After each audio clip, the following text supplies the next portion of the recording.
He stood there, smiling, surrounded by glittering chandeliers and the approving laughter of hundreds. But right in front of him, under those blinding lights, was a little girl, barefoot, trembling, clutching a broken radio to her chest.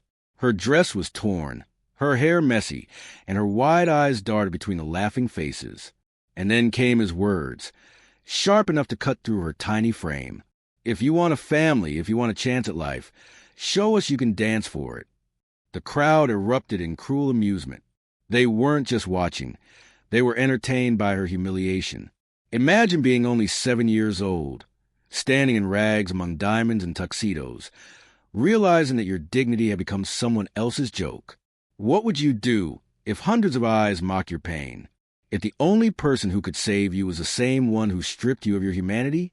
If you believe no child should ever suffer this way, share this story, because silence only protects the cruel. Her name was Amara. She was only 7 years old, but life had already taught her lessons far heavier than her small shoulders could carry. Amara had never known the softness of a mother's lullaby or the steady comfort of a father's hand. Instead, her world was an orphanage on the edge of town, an old brick building with peeling paint and creaky wooden floors. But within those walls, Amara found her own pockets of joy. Every morning, she would wake up to the faint smell of porridge simmering in the kitchen, the chatter of other children still rubbing sleep from their eyes, and the cool breeze slipping into the cracked windows. She didn't have toys, not the way other children did, but she had imagination. A cardboard box became her castle. A broken radio, rescued from the trash, became her greatest treasure. She would hug it tight, pretending it still worked, imagining that the silence inside it carried music only she could hear. Amara's days were filled with small acts of resilience. She would braid her hair as best she could. Even though her fingers were clumsy, she would hum little tunes while sweeping the orphanage floor, pretending she was performing on a grand stage. The other children adored her because she always shared. Even when she had nothing, if she got an extra piece of bread, she would split it in half. If someone cried in the night, Amara was the one who whispered stories until the tears faded. But outside the orphanage, the world was not as kind. When wealthy families came to visit, looking for a child to adopt, Amara noticed the way their eyes slid past her. They would stop at the fair-skinned girl with golden curls, or the boy with neat manners and clean clothes. Amara, with her dark curls and patched-up dress, was always overlooked. Sometimes she caught the whispers, "Too wild, too rough, not suitable." She never let anyone see, but those words stung like hidden bruises. Still, Amara dreamed. She dreamed of belonging, of having a family that would tuck her in at night, of hearing the words, "You are mine, and I love you," whispered just for her. At 7 years old, she still believed that dreams could come true, but the world around her carried warnings. The matron of the orphanage often said, "Children like you must be twice as good to be noticed." Amara never fully understood, but she felt in the way shopkeepers watched her closely as she lingered too long, in the way passers-by avoided her eyes when she stood barefoot outside the gates. She didn't know it yet, but her life was about to collide with a world far removed from her own, the world of chandeliers and polished marble floors. A world where a patched dress would become a spectacle, and her silence would be mistaken for weakness. And when that moment came, when she was thrust into the center of that cruel ballroom, everything she had endured, the loneliness, the hunger, the endless waiting for someone to choose her, would rise to the surface. Because that night, Amara would not just be an orphan girl. She would become a mirror that forced an entire room to see their own cruelty. The invitation came like a whisper of hope. One of the wealthiest families in the city, a man known simply as Mr. Harrington, had decided to host a charity gala in his grand ballroom. Rumors spread that he was considering adopting a child from the orphanage. For days, the children buzzed with nervous excitement, their imaginations running wild. Amara listened quietly. She didn't want to show it, but her heart thudded faster at the thought. Could this be it? Could someone finally see her, choose her, love her? The matron lined the children up, fussing over collars and scrubbing faces until cheeks turned red. But Amara's dress was still the same faded brown one she had always worn, patched and repatched until fabric barely held together. She smoothed it down nervously, clutching her broken radio close. It wasn't much, but it was hers. When the children arrived at the ballroom, Amara's breath caught. The chandeliers sparkled like captured stars. The polished marble floor reflected every step, like a mirror. The air smelled of perfume and champagne, filled with laughter and clinking glasses. For a moment, Amara felt like she had stepped into a dream. But dreams have sharp edges. She noticed the way the wealthy guests glanced at her, their eyes darting quickly away as though she didn't belong. A boy in a white vest whispered something to his mother, who chuckled softly and shook her head. A woman in pearls wrinkled her nose when Amara brushed past. Still, Amara tried to stand tall, her radio clutched tightly against her chest like armor. The first sting came subtly. Another girl, dressed in a fresh blue frock the orphanage had borrowed, received smiles and pats on the head.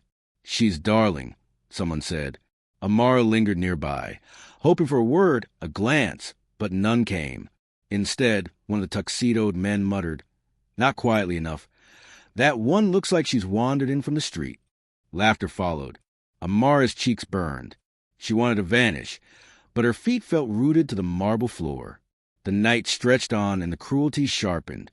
When refreshments were served, Amara reached for a biscuit, her small fingers trembling with hunger. A servant quickly pulled the tray away, muttering under their breath, "Not for you." Guests chuckled, shaking their heads as though she had broken some unspoken rule. It was a slow unraveling, each moment more humiliating than the last. One child after another was called forward to sing, to recite, to bow politely. Applause rang out, approving and warm. But when Amara's turn came, someone scoffed loudly. What could she possibly offer? The crowd laughed again, and the master of ceremonies waved her aside as though she didn't exist. Every laugh was a stone placed on her chest. Every glance away was a reminder she was invisible unless they chose to mock her. And then came the point of no return. Mr. Harrington himself, tall, broad-shouldered, his suit perfectly tailored, stepped into the center of the ballroom. His voice boomed over the chatter. "Ladies and gentlemen," he declared, "shall we see a little entertainment?" His eyes landed on Amara. He smiled, not with kindness, but with something sharper. He beckoned her forward. The crowd shifted, murmuring with excitement. Amara's stomach knotted. Her bare feet slid across the marble floor as she stepped into the spotlight, clutching her radio tighter. "This one," Harrington said, gesturing toward her. "Look at her, ragged dress, messy hair. Tell me, child, do you want to be chosen? Do you want a home?" Amara's throat tightened. She nodded softly. "Then prove it." His smile widened into something cruel. "If you can dance this waltz, perhaps I'll adopt you." The word struck her like thunder. A gasp rippled through the crowd, followed by delighted laughter. Some clapped. Others leaned forward eagerly, as though she were an act in a circus. Amara's heart pounded in her ears. Dance? She had never danced a waltz in her life. The very idea was absurd. But here she was, alone in the center of the ballroom, every eye locked on her. She looked down at her broken radio, her only friend, her silent companion. Tears welled in her eyes, but she bit her lip to keep them from falling. Around her, the music began, violin swelling, the rhythm steady and commanding. Harrington extended his hand mockingly, as though inviting her to perform. The crowd leaned forward, hungry for the spectacle. This was no longer just a party. This was a trial, a cruel game, played at the expense of a child's dignity. And Amara knew, in that moment, there was no turning back. She would either be broken in front of them all, or she would find something inside herself she never knew existed. The violins swelled, filling the ballroom with their haunting rhythm. All eyes were on her, hundreds of glittering eyes, sharp as knives. The chandeliers above shimmered, their light burning down on her fragile frame like an interrogation lamp. Amara's small hands trembled against the radio pressed to her chest. The crowd waited, hungry. Some smirked. Others whispered bets about how quickly she would fail. Laughter hummed like static in the air. Her bare feet touched the cold marble, and she froze. She didn't know the steps. She didn't know how to please them. Her throat tightened, and for a heartbeat, She thought she might collapse. Harrington leaned in, his mocking voice cutting through the music. "Dance, child, or admit you're nothing." The words sliced her open. Something inside her cracked. But it wasn't weakness. It was defiance. Amara closed her eyes. She clutched the broken radio tighter, pretending, for just a moment, that it wasn't silent. In her mind, she heard the soft lullabies she used to hum in the orphanage, the tunes that carried her through nights of hunger and loneliness. And then she moved. The first step was clumsy, uncertain. The crowd chuckled, but she didn't stop. Another step, then another. Her movements were not the polished waltz Harrington demanded. They were raw, uneven, born not of training but of survival. Her arms stretched wide. Her feet slid across marble. Her body swayed, not to their violins, but to the rhythm inside her own chest. The laughter grew louder. "Look at her," someone jeered, "like a puppet with broken strings." But Amara didn't hear them anymore. Her breathing quickened. Her heart pounded like a drum. She spun, ragged dress fluttering, curls bouncing wildly. Each movement carried years of loneliness, each turn a cry for dignity. She wasn't performing for them. She was fighting. For her worth, for her voice, for every invisible child who had been told they were nothing. The room shifted. Slowly, uneasily, the laughter began to falter. What had started as mockery turned into stunned silence. The girl they thought would crumble was filling the ballroom with a presence larger than her tiny frame. Harrington's smile faltered. His hand dropped to his side. For the first time, he looked uncertain. Amara spun again, then stopped abruptly, chest heaving, eyes blazing with unshed tears. She raised the broken radio high above her head, as if to say, "This is all I have, and still, I am enough." The silence was deafening. The chandeliers glittered. The violin stumbled to a halt, and the only sound was her ragged breathing. Then, like thunder, a single pair of hands began to clap. It was the small boy in the white vest, the one who had watched curiously all evening. His applause was hesitant at first, but it rang true. Others shifted uncomfortably, unsure, and in that hesitation, the truth was laid bare. The cruelty of the crowd, the arrogance of the millionaire, the courage of a child who refused to be broken.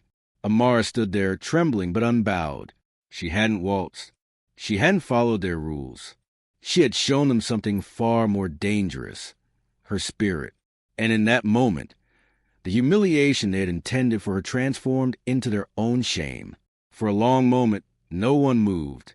The ballroom, once alive with laughter, arrogance, and champagne bubbles, was heavy with silence. Hundreds of wealthy faces stared at a child in rags, their reflections glittering in marble and glass, unable to mask the discomfort creeping in. Amara's chest rose and fell, her tiny fingers still wrapped around the lifeless radio. She looked smaller than ever, yet somehow taller than anyone in that room. Her eyes, weapon unbroken, swept across the sea of gowns and tuxedos. She wasn't asking for pity. She wasn't asking for applause. She was demanding to be seen. Then came the whispers. Uneasy murmurs threaded through the crowd. A woman who had laughed the loudest now lowered her gaze, unable to meet the child's eyes. A man loosened his bow tie, suddenly restless. Even the servants, who had kept their heads down all evening, now glanced upward with something like quiet pride. And Harrington? The smug smile that had carried him through the night was gone. He shifted, cleared his throat, tried to laugh it off. But the sound died before it left his lips, because deep down he knew what everyone else now saw. He hadn't humiliated an orphan girl. He had humiliated himself.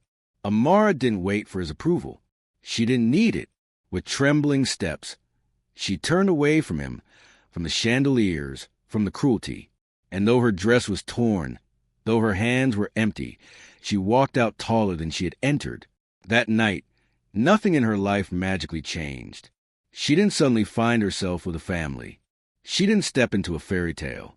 But something inside her shifted forever. She had faced a world at its most ruthless, and instead of crumbling, she had forced it to confront its own reflection. And the story didn't end in that ballroom. The memory of that moment lingered, for the servants who witnessed it, It became a reminder of dignity where they least expected it.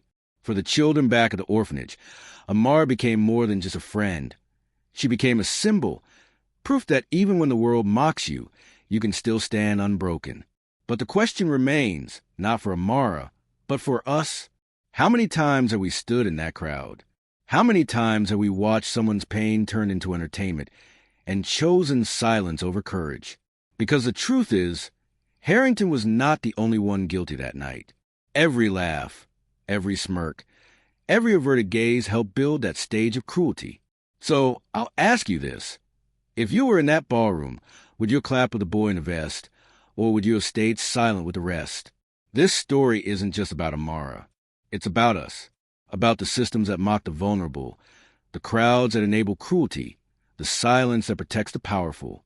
And if that unsettles you, it should, because silence only protects the cruel. If Amara's courage moved you, don't let it stop here. Share this story. Talk about it. Let her defiance echo beyond that ballroom. Until no child, anywhere, has to prove their worth to be treated as human,